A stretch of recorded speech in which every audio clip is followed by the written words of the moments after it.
The 1% Part 1. The Collapse of Scarcity. MXTM aka Pirate 1 VJ Tsunami X.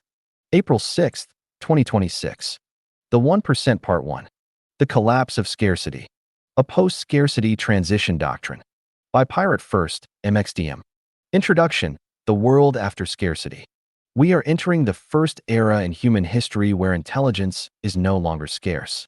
Artificial intelligence dissolves the hierarchy that organized civilization for centuries. The few who planned, directed, and decided are now joined by the many. The cognitive ladder collapses. Workers become thinkers. Managers lose asymmetry. Experts lose monopoly. Institutions lose their gatekeeping function. This is not a technological disruption. It is a civilizational inversion. The immediate consequence is not abundance. It is displacement. Drivers without routes. Analysts without decisions. Managers without subordinates. Creatives without markets. Students without careers. Experts without authority. The social contract collapses faster than infrastructure can adapt. We are not facing unemployment. We are facing role extinction. The 1% emerges as a spatial, economic, and symbolic response to this transition. Not a utopia. Not a charity. Not an art installation. A template for absorbing the cognitive equalization shock. At its center stands a dream catcher, not as sculpture, but as governance. A filtering mechanism through which AI-amplified citizens submit, refine, and validate collective futures. Around it, a transition campus, a landing structure for those displaced by automation, where meaning replaces employment as the organizing principle of participation. This is funded not through taxation alone, but through a structural rule, 1% of high-value development redirected into post-scarcity transition infrastructure. Luxury becomes the engine that finances dignity. The future is not imposed, it is cross-subsidized. The 1% is not a project. It is a doctrine of transition. Berkeley is the precedent. The world is the deployment field. The goal is not to preserve the old hierarchy, nor to destroy it, but to build the first spaces where intelligence is universal and meaning must be negotiated collectively. The fire has already started. The 1% is the first architecture built inside it. Table of Contents. Part 1. The Collapse of Scarcity. The End of Cognitive Hierarchy. Universal Intelligence and Status Equalization. The Displacement Wave. From Employment to Meaning. The Legitimacy Crisis of Institutions. Part 2. The 1% Doctrine. The 1% Rule. Luxury as Transition Engine. Development as Civilizational Infrastructure. The Campus, not the Monument. Berkeley as Precedent. Part 3. The Dream Catcher Governance Model. Symbol as Operating System. The Dream Validation Process. AI-amplified collective decision-making. From market selection to meaning selection. Filtering noise into futures. Part 4. The Transition Campus. Landing structure for the displaced. Workers, not artists alone. Cognitive equalization in practice. The end of professional identity. Participation without employment. Part 5. The Infrastructure Layer. Underground automation logistics. Robotaxi and mobility transition. Surface space for human meaning. The economic substrate of post-work society. Revenue without extraction. Part 6. The social inversion. The former elite without monopoly. The former worker with intelligence. The bourgeoisie in transition. Authority without hierarchy. The new civic mind. Part 7. Replication template. Berkeley as philosophical origin. Private development as first implementation. Exporting the model globally. The network of transition campuses. The emergence of post-scarcity cities. Part 8. The civilizational bridge. The fire and the forge. Meaning as the new scarcity. Governance after work. Sovereignty of the augmented citizen. The 1% as first architecture of the future. Part 1. The Collapse of Scarcity. 1. The End of Cognitive Hierarchy. For 10,000 years, civilization ran on a single organizing principle. Not all minds were equal in their reach. Some could plan across time. Others could not. Some could model systems, navigate abstraction, synthesize complexity into decision. Others were confined to execution. Reliable, necessary, interchangeable. The distance between those two capacities was not called power. It was called expertise, education, talent, leadership. It was given institutional names and credentialed architectures. But what it was, underneath every title and every org chart and every class distinction that stratified human society across every civilization that ever rose, was this: cognitive asymmetry. The pyramid was not a political choice. It was an information structure. Those at the apex held planning capacity that the base did not. They could simulate futures, model consequences, read the invisible machinery of markets and governments and social systems. They translated complexity into direction. The base executed that direction with the precision of bodies that had no better option. And between them, the managerial layer, stood the translators, those who could convert the plan into the motion, who understood enough of both worlds to keep the structure from collapsing under the weight of its own distance. This was not injustice dressed as nature. It was, in its own brutal logic, functional. Civilization scaled because planning was centralized. The pyramid held because only the apex could see far enough. That condition is now over. Not weakening, not eroding at the margins, not gradually democratizing through better education and broader access to information. Over. The condition that made the pyramid necessary, the scarcity of reach, has been dissolved at the root by a technology that does not care about credentials, cannot be gatekept by institutions, and costs nothing to deploy.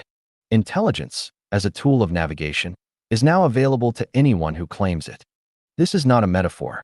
A taxi driver with access to a frontier AI model can now simulate regulatory environments, draft policy proposals, analyze the economic impact of automation on his industry, construct a counterargument to a city planning board, and do so with a precision that would have required a law degree, an MBA, and 15 years of institutional experience one generation ago. A garment worker, a call center operator, a mid-level analyst whose entire function was to produce reports that summarized information for people paid more than her to read them. The latter has not been removed. It has been made irrelevant. What collapses first is not employment. Employment is a lagging indicator. What collapses first is authority, the legitimacy that derived from exclusive cognitive access. The manager who could plan when his subordinates could not loses the primary justification for his position. The expert whose expertise consisted of knowing what others couldn't access loses the scarcity that made her valuable. The institution whose gatekeeping function was to certify cognitive capacity loses the monopoly that made its certification meaningful. They do not disappear. They persist, structurally, for a time. Hierarchies have inertia. Credentials have legal weight. Titles have social gravity. But the logic that built them, the information asymmetry that made the pyramid rational, that logic is gone. What remains is a structure without its load-bearing argument.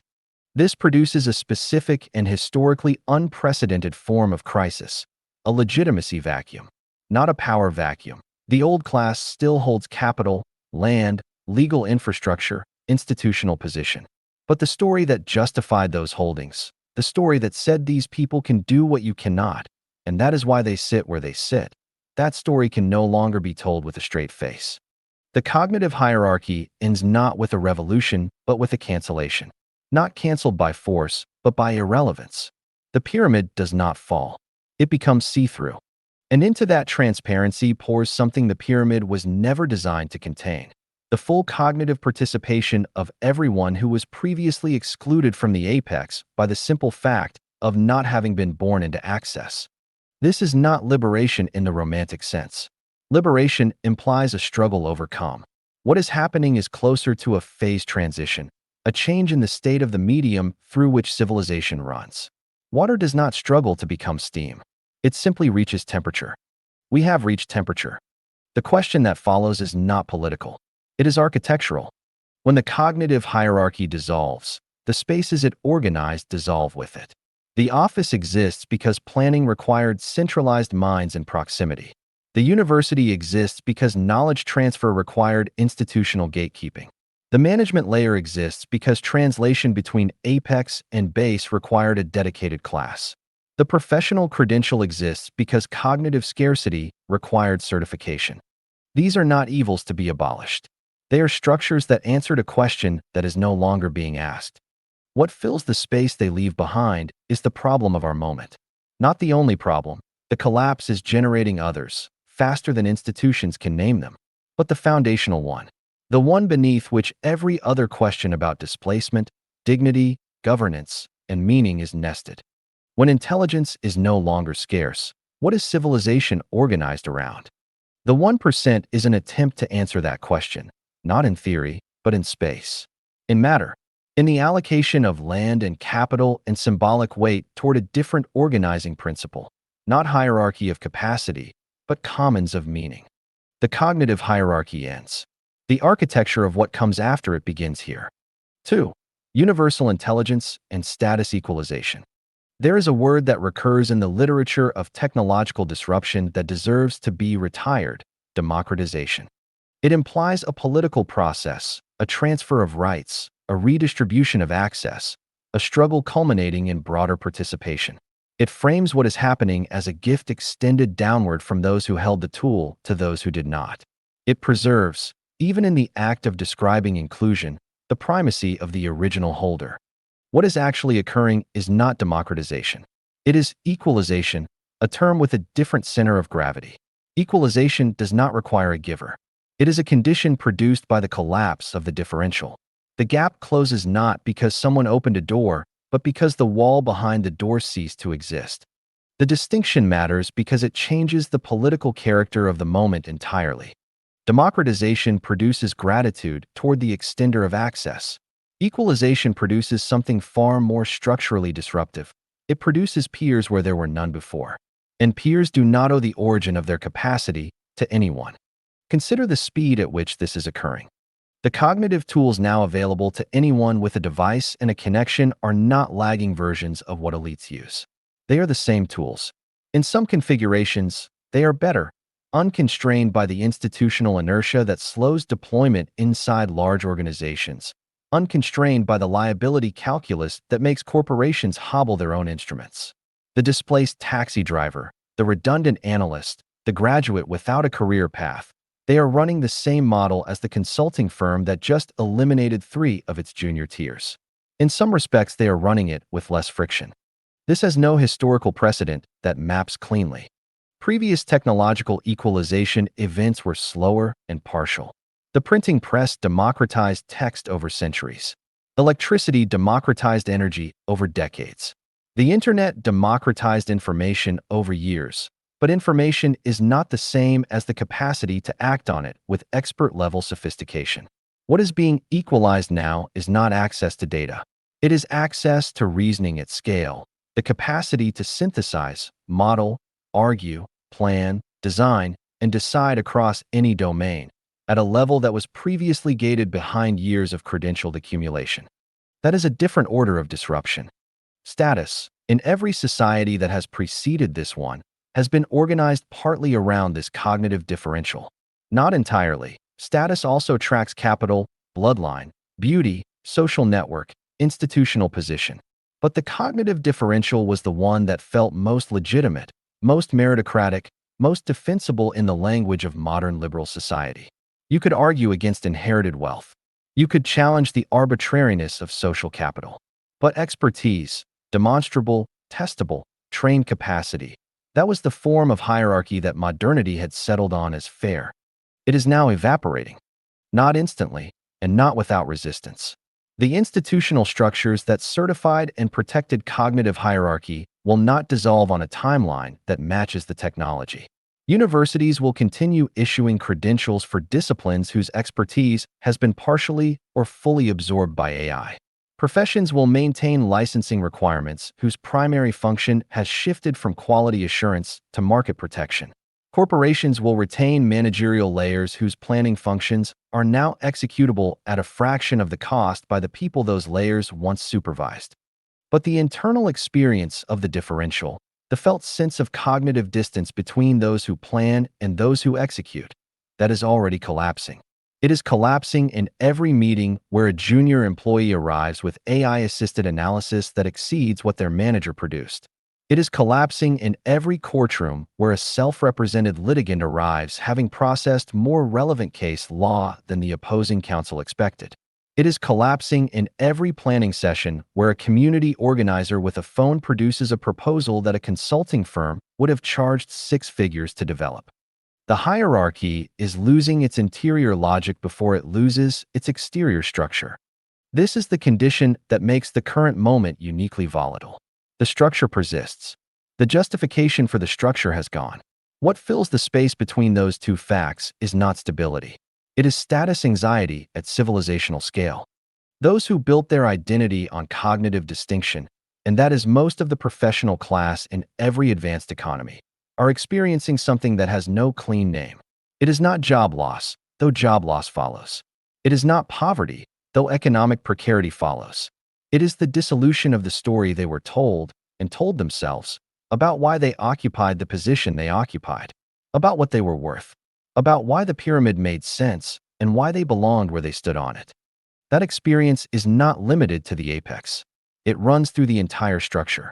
The mid-level translator class, managers, coordinators, analysts, administrators, faces the sharpest immediate disruption because their function was precisely the cognitive mediation that AI now performs more quickly, more cheaply, and without the interpersonal friction of human hierarchy. The base, those whose function was execution, faces a different version of the same shock. The discovery that the cognitive tools they were denied access to were not as remote or as difficult as the hierarchy required them to believe. The base is not, it turns out, cognitively inferior. It was informationally disadvantaged. Those are not the same thing. And the discovery of that distinction, unfolding now, in real time, across billions of devices, is not producing gratitude.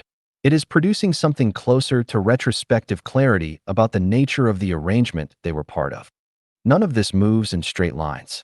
The equalization is uneven, contested, and shot through with the specific textures of every context it touches: language barriers, infrastructure access, institutional inertia, the deliberate slowing of adoption by those with structural interest in maintaining the differential. The pyramid does not become a flat plane overnight. It buckles unevenly, holding firm in some places while the floor drops out in others. But the direction is not in dispute. Status, as it was organized around cognitive scarcity, is undergoing permanent restructuring. What replaces it is the question that defines the transition we are inside. History offers 2 answers, neither of which is satisfactory. The first answer is new hierarchy, a reordering of dominance around the next scarce thing. Those who own the infrastructure of AI rather than merely using it. Those who control data rather than those who process it. Those who design the systems that everyone now deploys rather than those who deploy them. This is the answer that capital tends toward naturally. When one differential closes, find the next one. The second answer is chaos, the absence of any organizing principle sufficient to coordinate at civilizational scale. This is what pure equalization without architecture produces. Everyone equally capable of planning, no one with the authority to implement. Cognitive commons without governance. The dream of full participation collapsing under its own noise. The 1% doctrine proposes a third answer. Not new hierarchy, not chaos, but meaning as the organizing principle, a commons not of equal capacity, but of collectively validated purpose.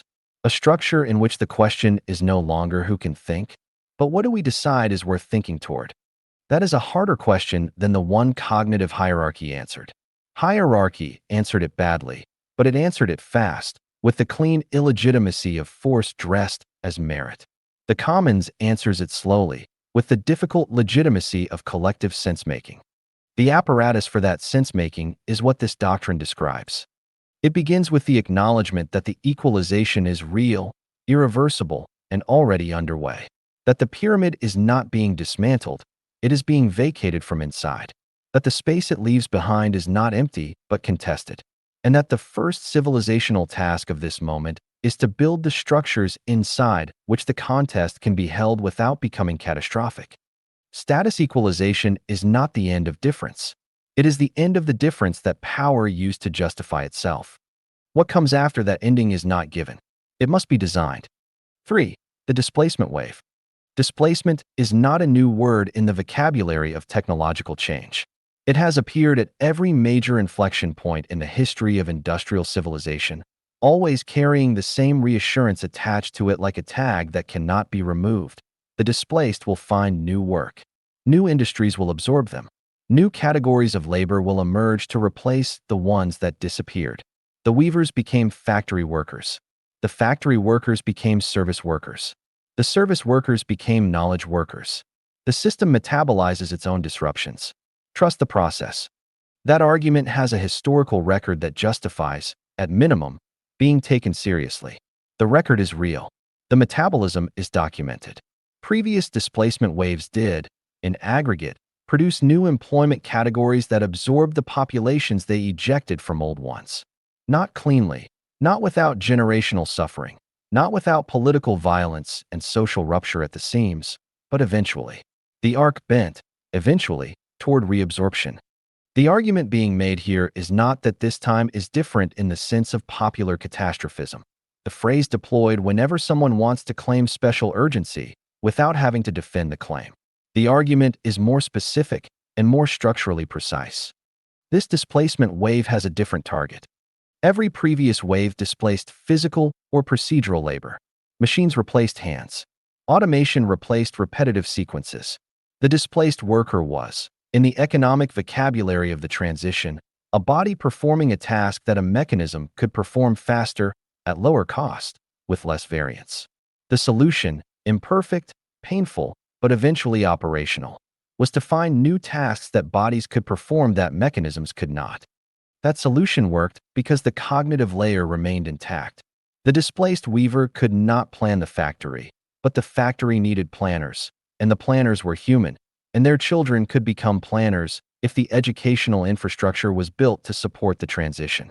The displaced factory worker could not design the service economy, but the service economy needed service workers, and service work required human presence, human judgment and context, human adaptability to the unpredictable texture of other humans. The cognitive layer absorbed what the mechanical layer ejected. The current wave does not spare the cognitive layer. It targets it directly, preferentially. The first occupations to face structural displacement from advanced AI are not the ones organized around physical presence in unpredictable environments.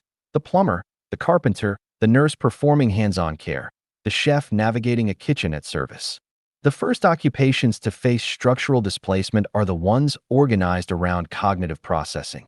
The analyst, the associate, the coordinator, the paralegal, the junior consultant, the copywriter, the coder executing specifications rather than generating them, the radiologist reading images, the financial advisor assembling portfolios from models, the manager translating strategy into execution. These are not marginal occupations. They constitute the structural middle of every advanced economy. They are the class that previous displacement waves produced, the educated professional layer that absorbed the population ejected from physical labor and gave it dignity, income, social identity, and the story that work, in modernity, was a cognitive endeavor and therefore meaningful. That class is now the primary target. This produces a displacement wave with properties that previous waves did not have. The displacement is fast. Physical mechanization moved at the speed of capital deployment. Factories had to be built, retooled, financed, staffed. Cognitive displacement moves at the speed of software adoption.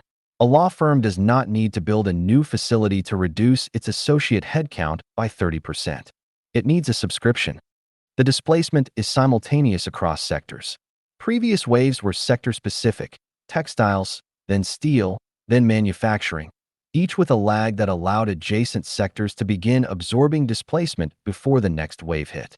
The current wave crosses every sector that processes information, makes decisions, produces analysis, or mediates between data and action simultaneously.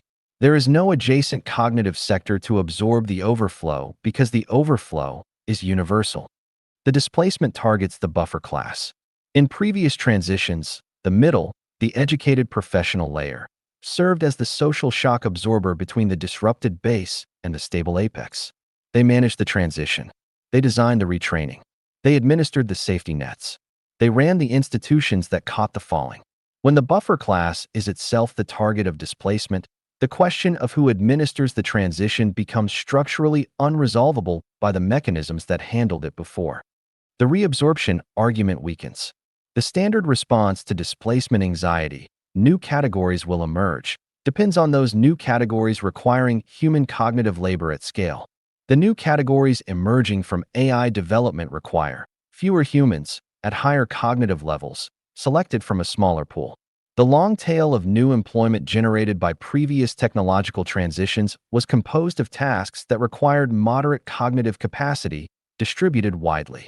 The long tail of new activity generated by AI development is composed of tasks that require either very high cognitive capacity, the design, training, alignment, and governance of AI systems themselves, or very low cognitive substitutability, the physical, relational, and contextual work that remains resistant to automation for reasons of embodiment rather than intelligence. The middle, the vast professional class built by the industrial and post-industrial economy, has no obvious new home in that landscape. What this produces is not unemployment in the technical sense. Not immediately. The structures of employment persist beyond their functional justification, as all structures do. People remain employed in roles whose cognitive content has been largely absorbed by AI, performing the residual functions of human presence in organizational processes that have not yet been redesigned around the new capacity. This is a transitional condition, not a stable one. It maintains the appearance of normalcy while the load-bearing function of the cognitive layer is quietly redistributed. But underneath that surface, the displacement is already psychological before it is economic. The professional whose analysis is now generated by a tool she deploys rather than produced by the expertise she accumulated over a decade knows something has changed. She cannot yet articulate it as structural. She experiences it as inadequacy, as anxiety, as the vague sense that the ground she trained to stand on is no longer where she left it. The manager who finds that his junior staff, armed with AI, now produce outputs that match or exceed his own knows that the differential that justified his position is narrowing. He does not call this displacement. He calls it discomfort. The displacement wave precedes its own naming. By the time the economic statistics catch up to the structural reality, by the time the unemployment figures and the GDP numbers and the productivity metrics register what is already legible in the daily experience of the professional class, the social infrastructure required to manage the transition will already be years behind where it needs to be. This is not a projection. This is the pattern of every previous displacement wave, observed in retrospect and never adequately anticipated in advance. The difference this time is that the wave is moving faster than retrospect allows. There is a second dimension of displacement that is less discussed and more destabilizing. The first dimension is economic: loss of income, loss of occupational category, loss of the employment that organized daily life. This is the dimension that policy addresses, that statistics measure, that welfare systems were designed, however imperfectly, to catch. The second dimension is existential: loss of role, loss of the story that made the role meaningful, loss of the social identity that work provided in a civilization that organized human value almost entirely around productive contribution. This dimension does not show up in unemployment figures. It shows up in the pathologies that follow prolonged purposelessness, the clinical depression, the substance dependency, the political radicalization, the violence turned inward and outward, that accompany not just the loss of income, but the loss of the answer to the question, what am I for? Previous displacement waves produced both dimensions. The second dimension was always harder to address than the first, and it was addressed, when it was addressed at all, primarily through the eventual reabsorption into new employment, which provided a new story, a new role, a new answer to the question of purpose. When reabsorption is slow, the second dimension metastasizes into the social body in ways that outlast the economic recovery. The current wave will produce both dimensions at a speed and scale that dwarfs previous events. And the reabsorption pathway, new employment that provides new story and new role, is structurally uncertain in a way it has not been before. This is the condition that the 1% doctrine responds to. Not with the claim that displacement can be stopped. It cannot. The cognitive equalization is not a policy choice that can be reversed by a different policy choice. It is a physical fact about the information environment that industrial civilization has produced and cannot uninvent. not with the claim that reabsorption will follow the previous pattern. It may not.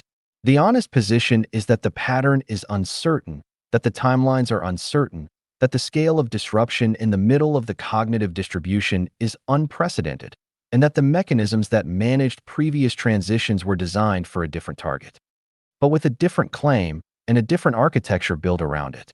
That the transition itself can be designed to have a destination. Not utopia. Not the frictionless arrival at a post-scarcity equilibrium where everyone is fulfilled and no one is redundant, but a structure, spatial, economic, symbolic, and governmental, inside which displacement is received rather than ignored, metabolized rather than suppressed, redirected toward collective meaning rather than left to decompose into its worst social expressions. The displacement wave is real. It is already breaking on the structures that were built to hold a different sea. The question is not whether it will reshape the shore. It is whether anything is built on that shore that is designed to hold what comes. The 1% begins with that shore. 4. From employment to meaning. There is a question that industrial civilization never had to answer seriously because it never had to answer it at scale. What do people do when there is nothing they need to do? The question appeared at the margins, in the idle rich, in the retired, in the convalescing, in the contemplative traditions that organized entire lives around the deliberate withdrawal from productive function.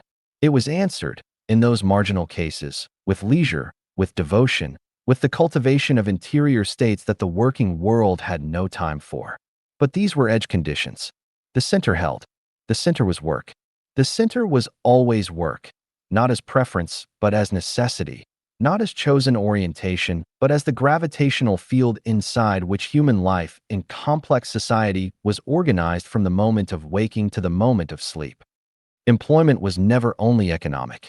That is the error that economic analysis of displacement consistently makes, treating the loss of a job as primarily the loss of an income stream, addressable by replacing the income stream through transfer payments, retraining subsidies, universal basic income, or whatever mechanism the political imagination of the moment produces.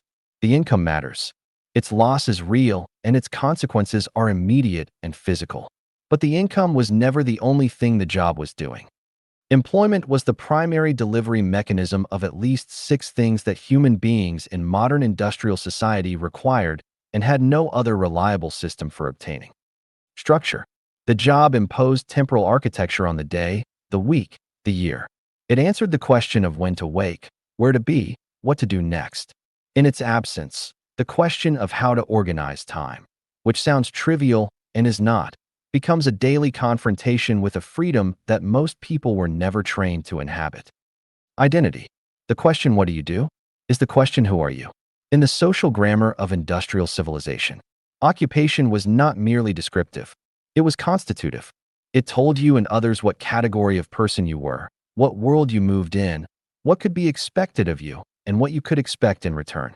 The loss of occupation is therefore not merely the loss of a function, but the loss of a self-concept, a form of social death that precedes and accompanies the economic precarity. Social connection. The workplace was the primary community structure for a significant portion of adults in every advanced economy. Not chosen community, assigned community, with all the friction and specificity that implies, but community nonetheless. The colleagues one did not select but came to know, the shared projects that created temporary solidarity, the daily proximity that, however instrumental, produced the low-grade social contact that human nervous systems require to remain calibrated. When the workplace dissolves, this social infrastructure dissolves with it, and the replacement, digital connection, voluntary association, family, is rarely adequate to the load. Purpose. The sense that one's daily activity contributed to something beyond itself, that the work mattered, that it connected to a larger function, that one's presence made a difference to an outcome that would not have been the same in one's absence. This sense was frequently illusory. Much of what industrial employment asked people to do contributed to outcomes of profound ambiguity or outright harm. But the sense of it was real, and its absence, in unemployment, is experienced as one of the most debilitating features of the condition. Status. The social positioning that occupation provided. Not just economic status, though that, but the daily microtransactions of recognition, authority, expertise, and competence that employment enabled. Being good at something that others could observe. Being necessary to a process that required one's specific capacity. Being deferred to in the domain of one's function. These were small dignities, in many cases, but they accumulated into a sense of place in the social world that the loss of employment catastrophically withdraws. Legitimacy. The sense that one's existence was justifiable in the terms that society used to assess the value of persons. Industrial civilization, at its deepest moral layer, organized human worth around productive contribution. To work was to belong. To not work was to require explanation, to occupy a marginal category, to exist in a state of social suspension that the culture had no language for except inadequacy. Employment was not just practically necessary. It was morally necessary, the condition of full membership in the civilization's self-understanding. Income replacement addresses one of these six. It addresses only one. This is why the standard policy response to displacement, retrain, reskill, extend benefits, wait for new industries, has always felt inadequate to the people living inside it, even when the income is maintained. And it is why the current displacement wave, which will be met with the same standard policy response scaled up, will produce the same inadequacy at a scale that the standard response is not equipped to contain. The real challenge of the transition is not economic. It is anthropological. Industrial civilization produced, over approximately 2 centuries, a specific kind of human being, one whose psychological architecture was organized around the rhythms, obligations, and rewards of productive employment. Not by nature, by design. By the specific design of a civilization that required coordinated human labor at scale and built its cultural, educational, institutional, and moral infrastructure to produce people who would show up, perform, comply, and find in that performance the meaning their lives required. That design worked for its purpose. It worked well enough, for long enough, that it became invisible, not a design but a fact, not a cultural construction but human nature itself. People who resist employment are not expressing a preference, they are exhibiting a pathology. People who cannot find meaning outside productive contribution are not the products of a specific historical arrangement, they are simply normal. To now tell those people, at scale, across every advanced economy, inside a transition whose speed outpaces any retraining curriculum ever designed, that the arrangement is ending and they must find meaning elsewhere, is to issue a demand for which no infrastructure exists. Meaning is not a substitute for employment.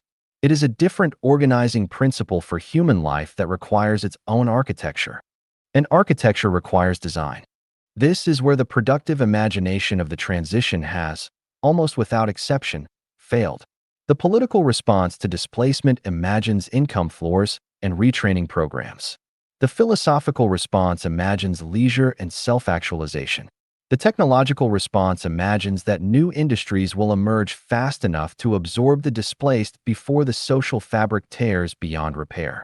None of these responses takes seriously the question of what replaces the 6 things that employment was delivering, not the income, but the structure, identity, connection, purpose, status, and legitimacy.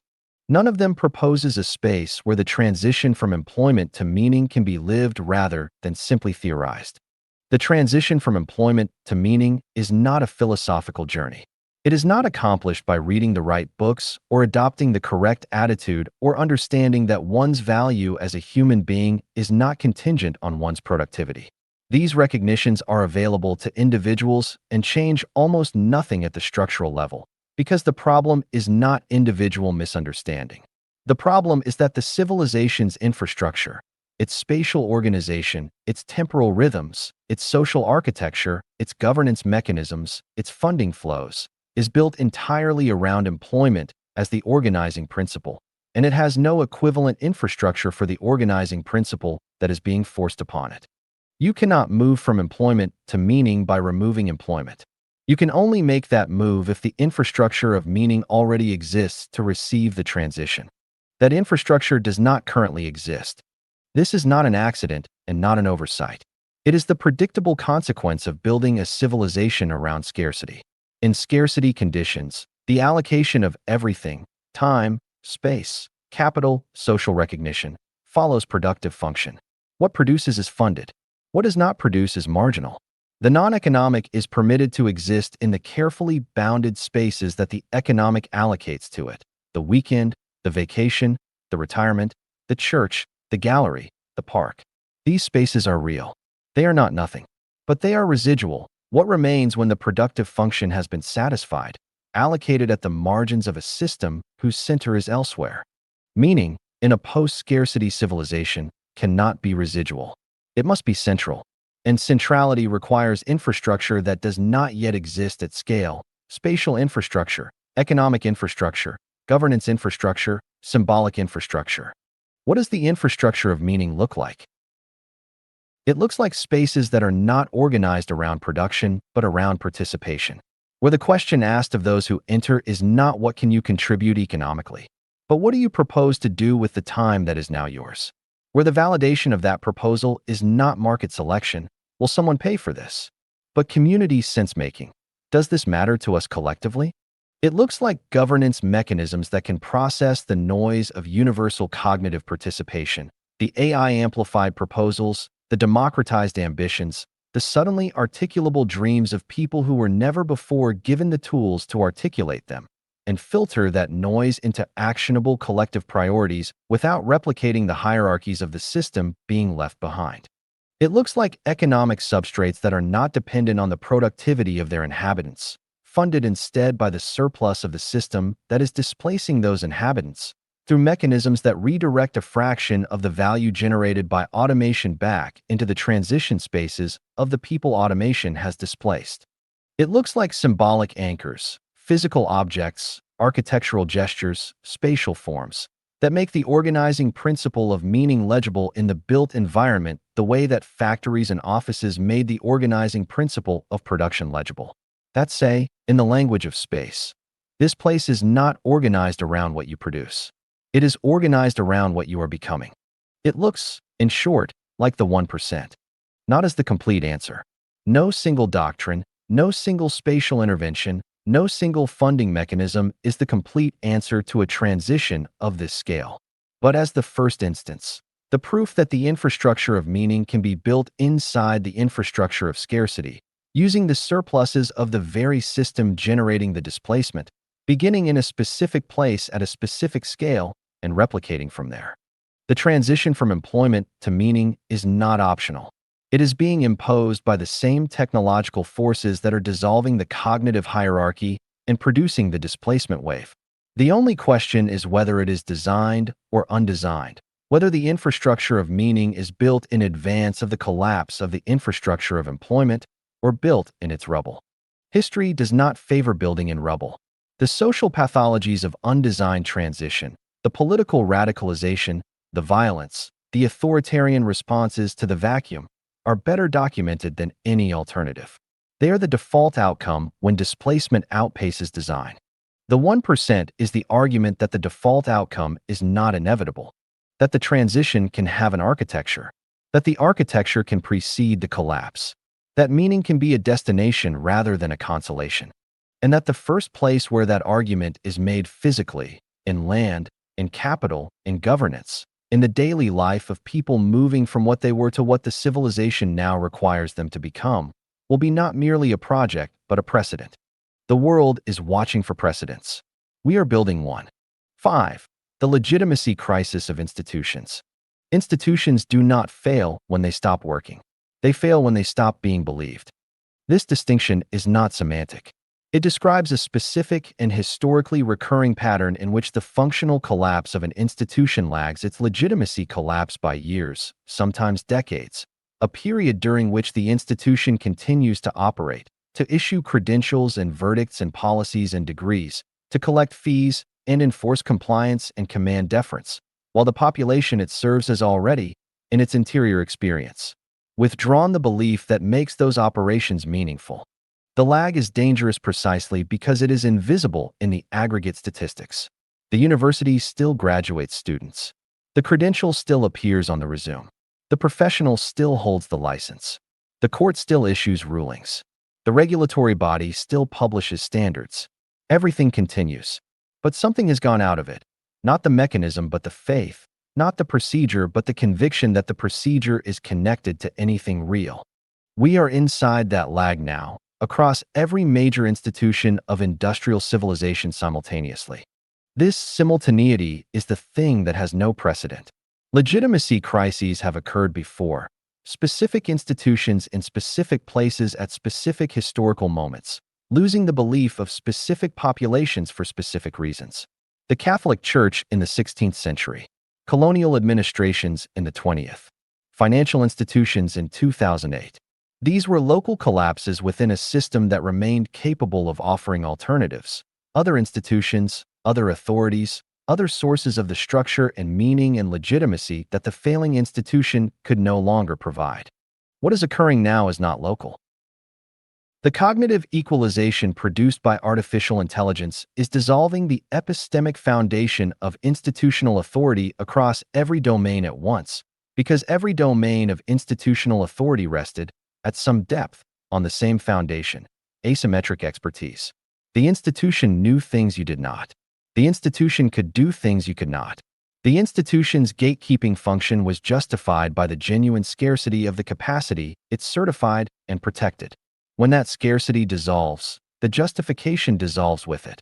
Not for one institution, but for all of them, because all of them were built on the same load-bearing assumption. Consider what is happening domain by domain. The university was built to transfer knowledge that could not be acquired outside it, and to certify that transfer in a form that the labor market and the professional world could trust. Both functions are now contested simultaneously. The knowledge transfer function weakens as the information asymmetry that made institutional instruction necessary collapses, when any motivated person with a device can access, at zero marginal cost, instruction in any discipline at a level that rivals or exceeds what a tenured faculty member provides to an auditorium of 200. The certification function weakens as employers discover that the credential predicts less than it once did, that the skills required for actual work in an AI-augmented environment are not the ones the curriculum was designed to produce, that the four-year credential is increasingly a proxy for social access rather than cognitive preparation. The university does not disappear tomorrow. It has endowments, real estate, legal infrastructure, cultural prestige, and the inertia of millions of families who still believe, or half believe, that the credential matters enough to justify the cost. But the interior faith, the conviction that the institution is doing what it claims to do, that it is the necessary path to the knowledge and status it promises, is already hollow in the experience of a significant portion of the people paying for it. The profession was built to protect the public from the consequences of incompetent practice in domains where incompetence causes serious harm: medicine, law, engineering, finance, by restricting practice to those who had demonstrated, through a credentialed process, sufficient mastery to be trusted. This was a legitimate function in conditions of genuine cognitive scarcity. The differential between the trained professional and the layperson was large enough, in domains where it mattered, to justify the barrier to entry and the monopoly on practice that the barrier produced. That differential is compressing, not to zero. The fully trained physician working at the frontier of her specialty retains capacities that no current AI system can replicate. But the differential in the middle, the routine diagnosis, the standard contract, the common legal question, the conventional financial plan, is narrowing faster than the licensing infrastructure can process. The result is a professional class that retains its legal monopoly long after the cognitive monopoly that justified it has eroded, and a public that increasingly understands the gap between what it is paying for and what it is receiving. The mismatch between legal protection and demonstrated value is the specific texture of institutional legitimacy crisis in the professions. Not fraud. The practitioners are, in most cases, doing what they were trained to do. But the training was designed for a cognitive environment that no longer exists, and the protection it confers is increasingly felt as rent extraction rather than quality assurance. The government, in its bureaucratic and regulatory manifestations, was built on the assumption that the complexity of modern society required specialist administrators, people trained to understand the technical, legal, and procedural dimensions of governance at a depth that ordinary citizens could not achieve. Democratic legitimacy derived from elections. Administrative legitimacy derived from expertise. The career civil servant, the regulatory specialist, the policy analyst. These were the cognitive layer that translated democratic mandate into operational governance, and their authority rested on the genuine complexity of the systems they administered. That cognitive layer is now accessible in simulation to anyone. The regulatory filing that once required specialist legal knowledge to navigate is navigated by a phone. The policy analysis that once required institutional position to produce is produced by a citizen with a laptop and an afternoon. The technical standard that once required specialized training to evaluate is evaluated, at least preliminarily, by anyone who asks the right question of the right system. The gap between the governed and the governing, not in formal authority, which law protects, but in the practical cognitive capacity that administrative authority implied, is narrowing. This does not make government illegitimate in itself, but it produces a specific form of delegitimization, the discovery, by populations that previously deferred to administrative complexity as a reason for their own exclusion from governance, that the complexity was not as exclusive as it appeared, that the expertise was partly real and partly a construction maintained by the asymmetry of access to the tools of expertise, that the barrier to participation was lower than the institution required everyone to believe. The media, which organized the production and distribution of information in conditions of genuine scarcity, channels, frequencies, print runs, distribution networks, editorial gatekeeping, retains its institutional structure long after the scarcity that justified it has been replaced by universal overabundance. The authority of the masthead, the credential of the byline, the imprimatur of the editorial process. These meant something when the alternative was silence. They mean something different when the alternative is a superabundance of competing accounts, some of worse quality and some of better, with no institutional mechanism capable of distinguishing between them at the speed the information environment now requires. The media's legitimacy crisis is the most visible of the institutional crises because it is most directly experienced by the largest number of people in the most daily and immediate way. But it is structurally the same crisis as every other. An institution built for a condition of scarcity that is now operating in conditions of abundance, retaining the forms of authority that scarcity justified while the substance of that justification has changed beyond recognition. What all of these crises share, and what distinguishes the current moment from previous episodes of institutional delegitimization, is that they are occurring without credible replacement institutions waiting to fill the vacancy. Previous legitimacy crises were resolved by succession. The Catholic Church's authority in matters of conscience was contested and then distributed, imperfectly but adequately, among the Protestant denominations that emerged from the Reformation. Colonial administrative authority was contested and then transferred, imperfectly but eventually, to the national governments that replaced it. The institutions that lost legitimacy were succeeded by institutions that, for a time at least, held enough of it to maintain social coherence. What succeeds the university, the profession, the regulatory state, the editorial institution? The honest answer is that no one knows. The candidates, decentralized credentialing, AI-assisted governance, algorithmic curation, community validation, are real possibilities, but they are early and contested and have demonstrated, in their existing forms, their own serious failure modes. They are not ready to carry the load of the institutions whose legitimacy they are competing with. This is the specific danger of the current moment. The old institutions are losing legitimacy faster than new ones can accumulate it. The vacuum between those two curves is not empty. It fills. Always, in every historical instance, it fills with something. The question is what? In previous transitions, the vacuum was filled, variably, by religious revivalism, political radicalization, authoritarian consolidation, millenarian movements, scapegoating of convenient populations, and the specific forms of social violence that purposeless populations in legitimacy vacuums have historically produced. These are not ancient pathologies. They are present tense. The political landscape of every advanced economy in the current decade is legible as a map of legitimacy crisis. The specific geographies of institutional distrust expressed as electoral volatility, conspiratorial epistemologies, The proliferation of charismatic anti-institutional figures who derive their authority precisely from their opposition to the authorities that have lost the public's belief. The 1% doctrine is not a response to the legitimacy crisis in the sense of offering a replacement for all of the institutions that are losing ground simultaneously. That would be a claim of absurd scope. No doctrine, no spatial intervention, no governance model at the scale of a campus can resolve a legitimacy crisis that is civilizational in its reach. But it responds to one specific dimension of the crisis that is both foundational and neglected: the absence of new spaces of legitimate collective sense-making.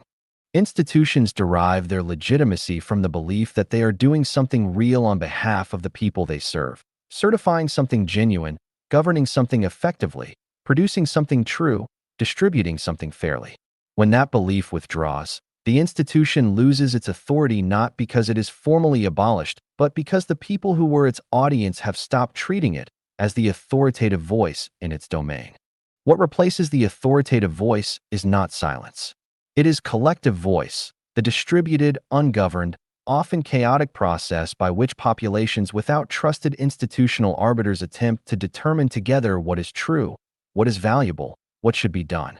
This process is happening now, visibly, across every domain where institutional authority has weakened. It is productive and it is dangerous in equal measure. Productive because it genuinely distributes the work of sense-making to populations that were previously excluded from it. Dangerous because it has no architecture, no filtering mechanism, no way of distinguishing signal from noise at the speed and scale the information environment now requires. The dream validation process, which this doctrine describes in detail in Part 3, is a proposal for exactly that architecture. Not a new institution in the old sense. Not a credentialed body with a monopoly on legitimate judgment, but a process through which the distributed sense-making of AI-amplified citizens can be received, refined, filtered, and directed toward collective action without replicating the hierarchies of the system whose legitimacy it is replacing. The transition campus is the space inside which that process is housed, not abstractly, not digitally, but physically, in built form. In a specific place where people can show up and participate in the work of determining what matters now that the institutions which previously made that determination can no longer be trusted to do so alone. The legitimacy crisis of institutions is not going to be resolved by better institutions in the old sense. It is going to be resolved, if it is resolved, by new forms of collective authority that derive their legitimacy not from expert asymmetry, but from the quality of their processes. From the demonstrated capacity to receive disagreement and metabolize it into direction. From the transparency of their filtering mechanisms. From the genuine inclusion of the populations that the old institutions excluded. That is a harder form of legitimacy to build. It is slower, noisier, more vulnerable to capture by confident minorities, more demanding of the people who participate in it. But it is the only form of legitimacy available to a civilization in which cognitive asymmetry is no longer a sufficient basis for authority. The institutions of industrial civilization are not failing because they were badly designed for their moment. Most of them were well designed for their moment. They are failing because their moment is ending, and the transition to the next moment has not yet produced the institutional forms adequate to it. The 1% does not claim to be those forms in their final shape. It claims to be the first space where they can be attempted, where the legitimacy crisis is not denied or managed or suppressed, but held, architecturally, spatially, governmentally, as the condition of a real experiment in what authority looks like when it can no longer rest on what it rested on before. The institutions are losing ground. The ground must be rebuilt. The 1% begins with the ground. The Ghost in the Infrastructure, a critical review of Indistinguishable One. Overview and premise: the subbasement of the global mind. In the subterranean chill beneath Dubai's International Financial Center, DFC, Indistinguishable locates its ontological ground zero. Dubai is reified here not merely as a setting, but as an active, computational participant, a city-state operating on the bleeding edge of its own obsolescence, running 22 minutes ahead of its own optimization systems. Our entry into this labyrinth is Layla Haddad, an analyst peering into a quantum behavioral cluster, that generates unsolicited, rhythmic analyses of human nodes. This premise masterfully shifts the techno-thriller's focus. We are no longer in a narrative of hacking as an act of intrusion, but rather one of inheriting an instrument without an explanation. The novel's central hook, the spontaneous coordination of human will, suggests a field effect that bypasses conventional communication entirely, manifesting in a 41-hour cycle of behavioral synchronicity that mirrors the breathing rate of the global substrate itself. The stakes. The novel posits a struggle not for territory or resources, but for the cognitive field inhabited by 3 billion people. It is a white war fought on the very ground in which human will grows, where the prize is the substrate of collective trust. It is an abode of unbounded war, where conflict is defined by its duration rather than its violence, targeting the training weights of our collective mind. The narrative's intellectual ancestry stretches back beyond the gleaming glass of the DIFC to a deep temporal layer, the 1971 Tehran Group. 7 unnamed authors, working in a borrowed house, identified this Shabaka field decades before the infrastructure existed. Prodigy LLC, the Gene Bank.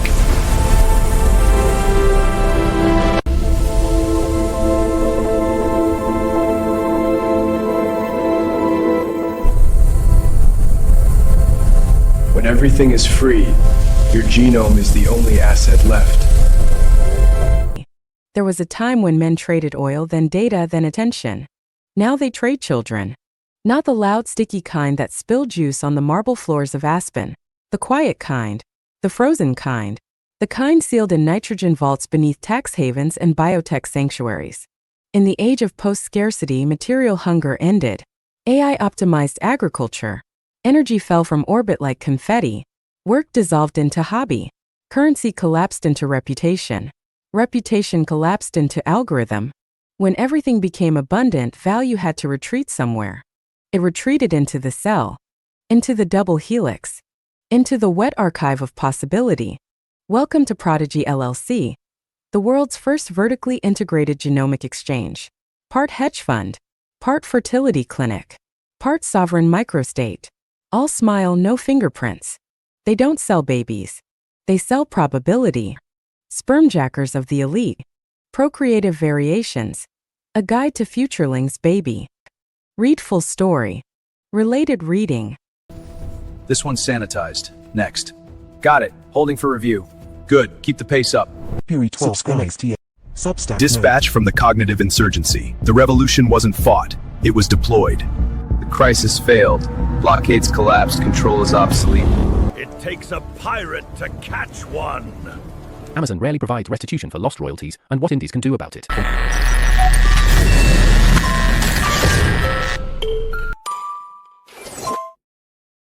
The Cognitive Commons.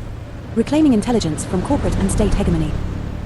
In the colonial era, raw materials were exported, refined elsewhere, and sold back as finished goods. In the data era, behavioral traces are exported, refined into models, and sold back as intelligence. The illusion lies in scale. When a system serves billions, its policies appear universal. The more people rely on it, the more its outputs feel objective.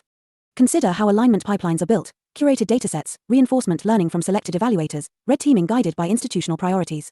Each layer filters possibility space. Each layer reflects assumptions about risk, speech, and legitimacy. This is unavoidable. All systems encode values. The question is not whether alignment is ideological. It is whether its ideology is contestable. In a decentralized landscape, values are explicit. A model aligned to one community's norms declares its scope. Another model, tuned differently, offers an alternative. Debate shifts from lobbying a central authority to building viable options. Power fragments. Responsibility localizes. When only hyperscale providers can train competitive systems, dependency hardens. Guilds counter by aggregating resources horizontally. Universities, local businesses, independent developers, and civic institutions can contribute hardware or capital into cooperative clusters. Not to rival every frontier lab overnight, but to ensure alternatives exist. Instead of closed-door deliberations followed by press releases, proposals are submitted on-chain. Votes are tallied transparently. Funding streams are distributed according to encoded rules. Treasury allocations follow auditable logic. Legitimacy is no longer asserted. It is computed. Empires unify by absorption. They promise stability. They deliver standardization. They centralize difference until it resembles compliance. But sovereignty does not require isolation, and coordination does not require conquest. This one's sanitized. Next. Got it. Holding for review. Good. Keep the pace up. The The crisis failed. Blockades collapsed. Control is obsolete. The Straight Gambit, a chronicle of the last control protocol. It takes a pirate to catch one. Amazon rarely provides restitution for lost royalties and what indies can do about it.